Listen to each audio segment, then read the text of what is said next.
What's going on, guys? It's Carroll from MyMMAnews.com and Carroll's Corner MMA podcast. Today I'm joined by Brandon, the mechanic, Cuttino, who'll be fighting Rick Schafer at Friday Night Fights, right? It's actually combat at the Capitale. Oh, okay. Yes, I'll be fighting Rick Schafer this time. Yeah. Awesome. So tell us a little bit about what you've been up to lately, and then your fight coming up against Rick Schafer. I just been training, man. Just training, teaching is what I do. Actually, just this past weekend, went down to Wildwood. I had a couple of students, coached them, during a grappling tournament, and then boom, the following week, that Monday, we just got back in. We got back in the training. Just getting ready to go against Rick Schafer. Awesome. And, this matchup I think was supposed to happen a little while ago. For whatever reason, it didn't happen. Now it's taking place. What are some challenges that you think Rick Schafer presents to you? Yeah, you're right. Me and him, we actually were supposed to fight April 20th at the Combat at the Garden, but he had ended up injuring his hand. And I remember when he got hurt, my manager told me that when he got healed up, he had said that he would want to run it back. And I was just like, all right, cool, and I actually saw him that day because I believe he was cornering a couple of guys. So me and him had spoke, we talked. He actually had apologized and everything like that. But I'm actually looking forward to this fight because usually, in the fight game, two people get, they get pitted up to go against each other and something happens, maybe somebody gets hurt, but then they never meet again. But Rick was a man of his word. He actually said that he wanted to go. So I'm definitely looking forward to that.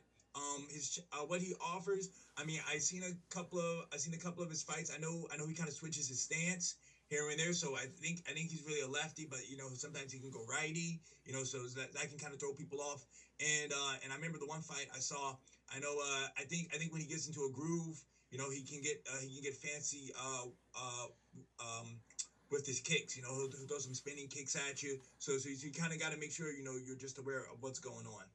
And you seem like you're a little bit taller, a little bit longer fighter, a little bit more reach on your end. Do you think that's going to play an advantage for you? For most of my fights, it has. So I'm going to try to keep that going. Just keep it going because I believe he's 5'8", I'm 6'1". Because I think he usually fights at 145. While me, I usually do 155, but since it's same day weigh-ins, we're gonna meet at 165. Okay. So we're not draining each other. So yeah, it should be an interesting thing. I know he's gonna want to try to get in close to me, and I'm gonna try to keep him away, and we'll just see what happens. Whose game plan wins out. Now, you mentioned that both of you usually fight at a lower weight class, same-day weigh-ins. Is that something you want to see more of or less of, same-day weigh-ins? How do you react to that? How do you feel about it? Honestly, less of it, man. I would love to do day before weigh-ins, but it's just with this one promoter, that's what he does. It's same day, so that's why I know to make sure. Hey, let me do a higher weight, so that way I'm not draining my body, and I can perform at a high level. Awesome. Now, tell us a little bit about how camp's been going for you, what you've added, what you've subtracted. Have you added more cardio? Tell us a little bit about your camp thus far. Oh yeah, man. Camp's been going good. Actually, during the midst of my camp, I've actually been training with one of my new teammates. He actually just joined the team recently, like around April. His name's Solomon. He's actually an MMA fighter who's actually gonna be fighting August 16th at for CFFC. But actually, it's kind of working well because really his guy he's fighting is a tall guy like my height. Wow, he's actually I think 1 inch taller than Rick Schafer. So we kind of been going back and forth, helping each other out. Giving each other the same looks. That we think our opponents are going to offer.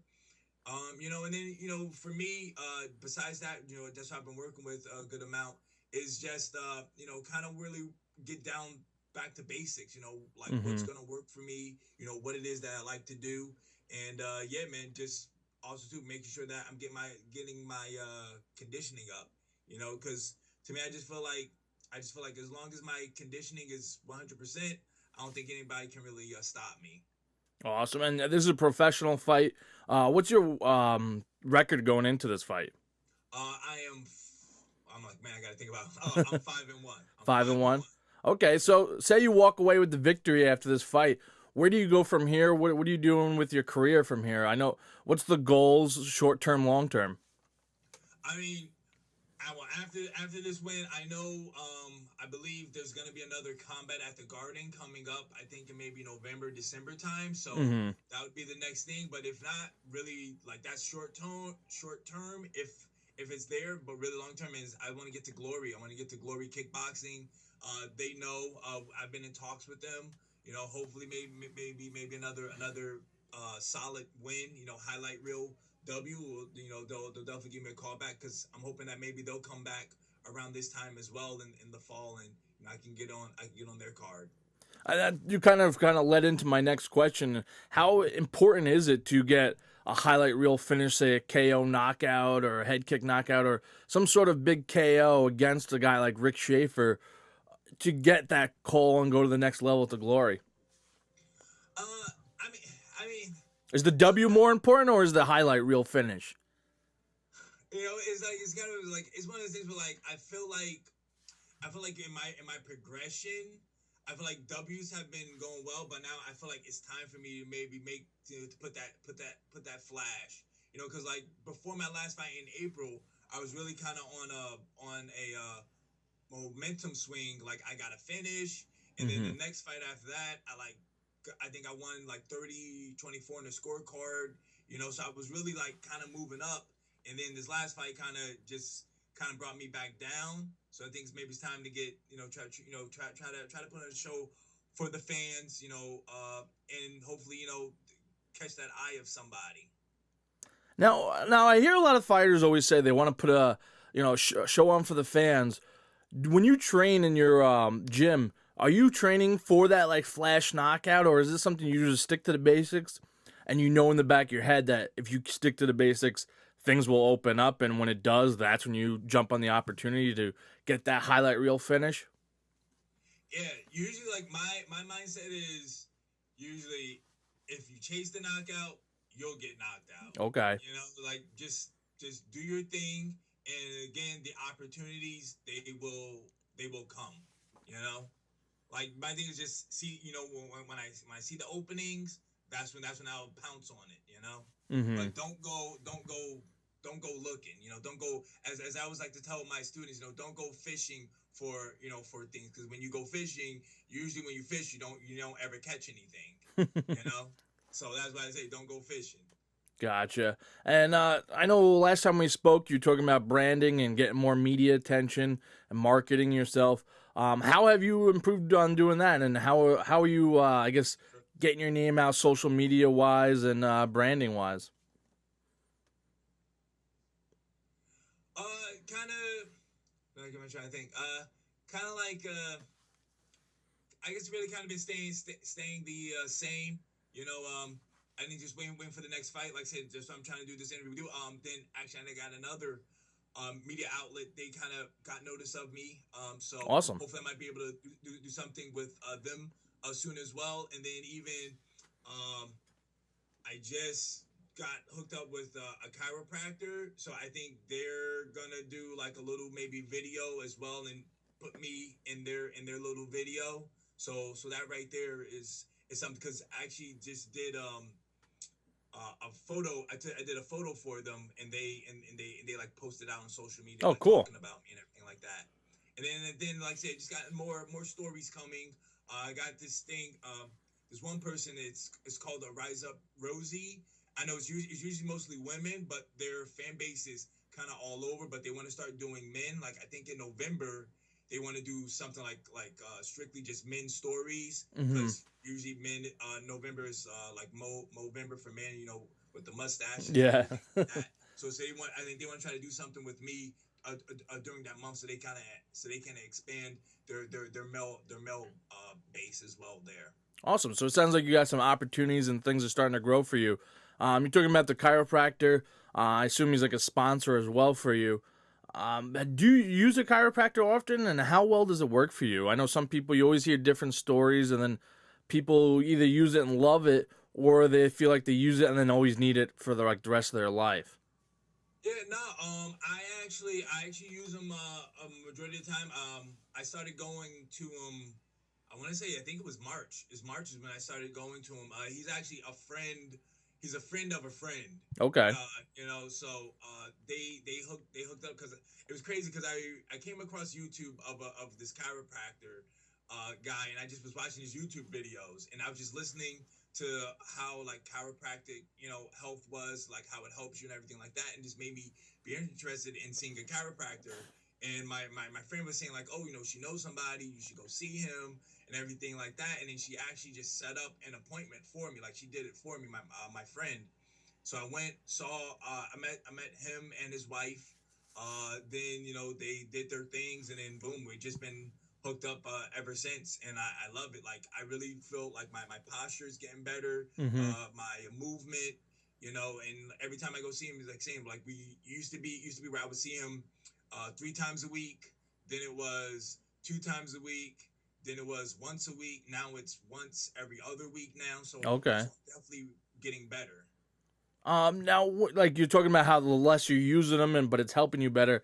A lot of athletes I've heard say when they use a chiropractor beforehand, it's tough to get out of bed. They're sore, they're hurting. Now that they're using a chiropractor, you're just springing right out of bed and you're moving. Is that similar for you? Kind of get up and going right away. You're not feeling the morning early pains. Yeah, man. Yeah, like I know growing up, I was really conscious of my body, like watching other sports athletes. Like I remember, like I'm a big a football fan. Okay. So I used to watch the New York Giants, and I remember Tiki Barber. I watched a video of him, and he was a guy who was getting massages like every week. And I thought to myself, like, man, if I could, that's something that I would do. And that's Mm-hmm. something that I do now is I actually do get a massage at least once a month now as well. So that's what I'm saying. Like, as an athlete, you got to take care of your body. Definitely, yeah, yeah. That's how that's how you're making your money as a pro athlete. I agree Yep. 100%. You got to take care of your body, physically, what you put in it, eating wise, dieting. Is dieting something you focus on? Do you have one of those meal prep companies that serve you meals, or are you cooking your own meals? How you going about that? Uh, I do not have a meal prep company. It's just my wife is the one who does the cooking for me. I just tell her what I want, how I want it. She makes it, and so far it's been good to go. I never really miss weight or anything like that. Awesome, awesome. And I guess that's something you guys could do together if you wanted to. So that's pretty cool that you have someone in your life that's helped supporting you that in that way. Uh, Now I understand you're a big wrestling fan. You want to watch the fights, the wrestling matches tonight. Who's your go to WWF guy and or WWE guy? Excuse me. And who's your favorite characters in the storyline? Oh yeah, no problem. Yeah, I mean, like saying, I got the pre-show one right now. Favorite wrestler right now that's wrestling today is AJ Styles, the phenomenal one. Love that dude.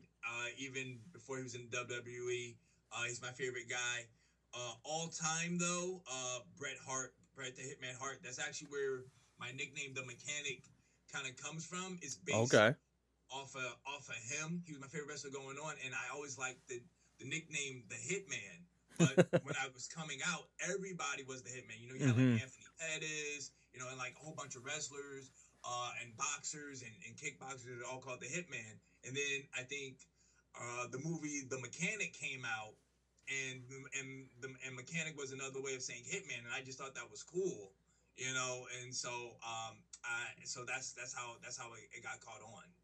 Awesome, awesome. Well, that's pretty curious because I actually didn't know why you were called a mechanic. I thought maybe you're pretty good at working on cars or something. Yeah, that's what everybody thinks. That's what everybody thinks. But it's like, nah, man. We're just out here, man, just to take care of things. Cause when I first started fighting, my first coach, he actually used to always say like, yeah, when you go in the ring, just be a technician.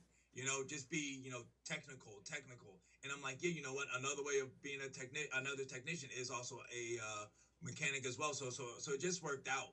With the way how he always wanted me to be in the ring, and then plus two, just another way of saying hitman. It just it just matched. Awesome. That's pretty interesting to find out. Now, because I'm always curious to see how people get their nicknames nowadays. Like you're saying, everyone was the Hitman when you started up. I feel like there's so many nicknames. People just show up. They're 0-0, or they're. I've seen some people they're 0-5, but they're the assassin. I'm like, obviously you haven't killed anyone, so you're 0-5. So it's always interesting to find out how people get their nicknames these days. What can we expect from you in this fight against Rick Schafer? Honestly, I really want to say, I mean, one, you can always expect entertainment. Like that's always gonna be the one thing you can always expect entertainment. But I want to say, from this fight, you could probably expect something a little different than what my fans usually see from me. But got to keep that as a surprise, though. You got to wait and see for the fight. Definitely. Well, I'm looking forward to it. We'll be streaming online. Well, how can people get tickets? Tickets. They can definitely contact me. I should be getting them soon.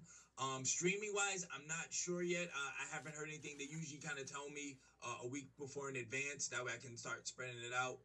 Because I know before with the one coming at the Garden, they had it on Fight Pass. Okay. And I know before the Capitale, they used to put it on. I think it was FightPlanet.tv. So I just got to check to see. But the fans just follow me on social media. I'll definitely let them know. Awesome. Well, looking forward to that. Anything else we should know? Anyone you want to shout out before we let you go? Hey man, one always want to shout out the fans, the tune-up crew. Without them, with the energy that they give, it just wouldn't be as fun. Also, want to shout out one of my sponsors, Miller's Sign. They're the ones that do my shirts for the tune-up crew right here. Awesome. The nice purple and everything like that. And then also too, want to shout out Tiger Showman's Pro Shop. They're the ones that give me my training gear. So that way, I have nothing to worry about. I can just go in and train hard, and I'll be a-okay. Awesome. Before I let you go, Brendan, any predictions for this fight? I really think it is, man. Just excitement, entertainment, and excitement. Because even with him, with his style, he tries to put on the show as well. So that's one thing I can definitely predict is that it will be an entertaining fight. Excellent. Well, best of luck in this fight. It's September 20th, correct? Yep, September 20th. Awesome. Well, best of luck, and I'm looking forward to seeing this fight. And thank you for coming on the Carroll's Corner MMA podcast. All right, thank you.